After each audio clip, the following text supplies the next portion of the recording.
السلام عليكم ورحمة الله وبركاته مقالك كان waxaan u duubayaa adiga darta waxaan doonayaa inaan kaaga mahad celiyo sida quruxda badan sida milgaha iyo sharafta leh sida maamuuska leh ugu taxantahay muuqaaladeena YouTube kanaalkeena sidoo kale waxaan kaaga mahadnaqayaa inaynu gaadhnay 50,000 oo saaxiib oo ku taxan YouTube kanaalkeena aad baad u mahadsan tahay runtii taasi wata sidoo kale waxaan doonayaa inaan halkan uga tacsiyeeyo bulshada reer Muqdisho ee dibta iyo dhibaatadu ka soo gaadhay shalay toona musiibadii ka dhacday isku soobax alana waxaan uga bariyaa intii inuu naxariisto inta dhaawacana ilaahay u boogadayo intii ehelkooda ama asxaabtooda ku weydeyna ilaahay samiriyo iimaan saadu qale ka siiyo alana waxaan ka bariyay inuu jannada idinku kulmiyo isaga weyn oo waahid ah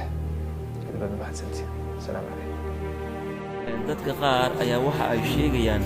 in baabuurtan idin muuqata ee uu haleelay qaraxyada in ay ahaayeen baabuur ay leeyihiin dad shacab ah oo xilligaasi la kulmay qaraxyadii halkan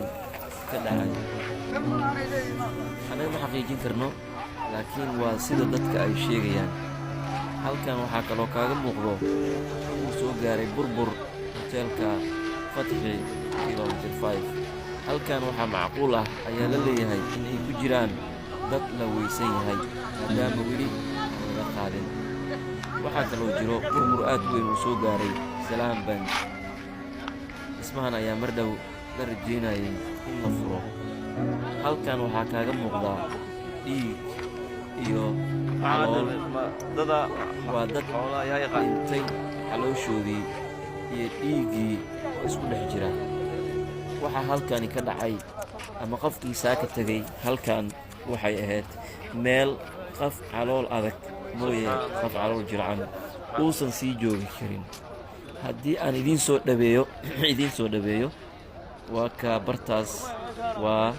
calooshii bani aadanka ilaahay